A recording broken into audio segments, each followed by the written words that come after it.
High, আমি মৌসুমি। কেমন আছো সবাই? আশা করি ভালো আছো। তো আগের দিন হয়েছিল ঝড় বৃষ্টি, সেটা তো তোমরা জানোই।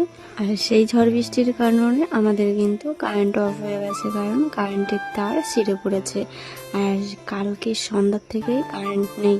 তার মানে কি বুঝেছো আমাদের এই গরমে কতটা কষ্ট হচ্ছে। তারপরে আবার ইনভার্টারের চার্জটাও শেষ হয়ে গেছে।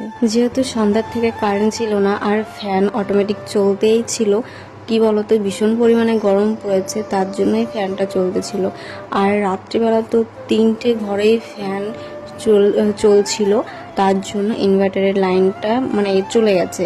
আর আমার ছেলে এইখানে গরমে অস্বস্তি বোধ করছে আর বলছে মা একটু হাওয়া দিয়ে দাও।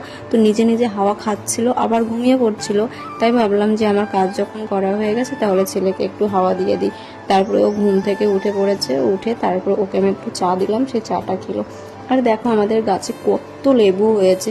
আমাদের গাছের লেবু কিন্তু কখনোই বিক্রি করে না। আমাদের গ্রামে যত মানুষ আছে সবাই আমাদের বাড়ির থেকে লেবু নিয়ে যায়, কিন্তু তবুও এইরকমই ধরে।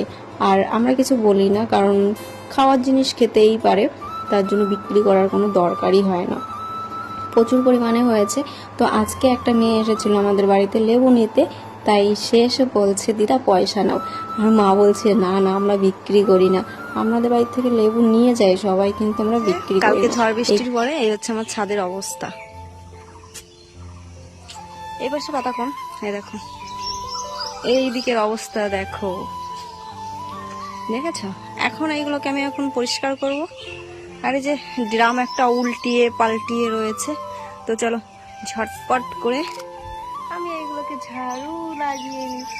ঝাঁটা নিয়ে চলে এসেছি, ঝাঁটা। তো চলো পরিষ্কার করে নিই, তারপরে তোমাদের সঙ্গে আবার কথা। আর আজকে কি গরম, এ কি সহ্য হয়?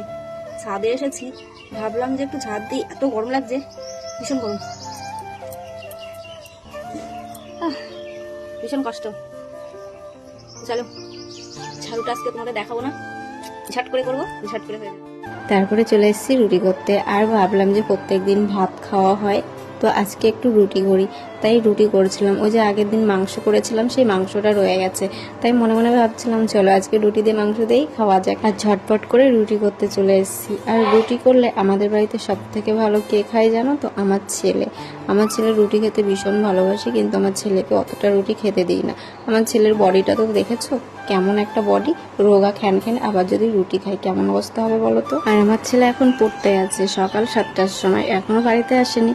তবে ও বাড়িতে এসে দেখলে খুব খুশিই হবে যে আজকে রুটি দিয়ে মাংস দিয়ে খাওয়া হবে, আর ভীষণই মজা পাবে। তো আমার ছেলে একটু বাদেই চলে আসবে, তবে আবার আবার এক জায়গায় পড়া আছে, সেটা হচ্ছে 10:30টায়। তো ও খাওয়া দাওয়া করে স্নান করে তারপরে আবার সেখানে পড়তে যাবে। আর এই দেখো আমার ছেলে চলে এসছে, আর আমি ওকে হাওয়া করে দিচ্ছি, কারণ এখনো পর্যন্ত কারেন্ট আসেনি।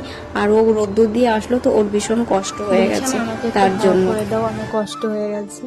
তো আমি আর কি করব বলো, আমার তো ছেলে, ওর কষ্ট হলে তো আমার তো কষ্ট হবে, তাই না? তাই ও খাচ্ছে, আমি হাওয়া করে দিচ্ছি। জানি না কখন কারেন্ট আসবে, আর কারেন্ট না আসলে এইভাবে থাকাও যায় না, প্রচণ্ড পরিমাণে গরম পড়েছে, যে জন্য বাবা একটা ইনভার্টার কিনে আনলো। আর হ্যাঁ, ইনভার্টারটা অনেক আগে কেনা, আর সেই গরমটাই দেখো আমাদের সহ্য করতে হচ্ছে। কারেন্টের তারটা এমনভাবে ছিঁড়ে আছে যে ঠিক করতে লোকও আসছে না। তারপরে দেখো এখানে আমি রান্না করতে এসেছি, আর বাইরে রান্না করতে এসেছি, এত পরিমাণে গরম লাগছে। লাস্টে তোমার দাদাভাই বাড়িতে এসে আমাকে একটু বকাই দিল যে এই গরমের মধ্যে এইখানে কেন এসছো রান্না করতে, এই বাইরে রৌদ্রের মধ্যে রান্না করা যায়? এতটা গরম, তারপরে আবার উপরে তাঁবু টানানো, এই তাঁবুর গরমটা আরও বেশি লাগে। তারপরে রাত্রিবেলা একটু গেছিলাম দরকারে বাজারের দিকে। তো চলো আজকের ভিডিওটা কেমন লাগলো অবশ্যই কমেন্টে জানিও। আর যারা এখন আমার চ্যানেলটিকে সাবস্ক্রাইব করেনি তারা সাবস্ক্রাইব করে নিও, আর যারা ফেসবুক থেকে দেখছো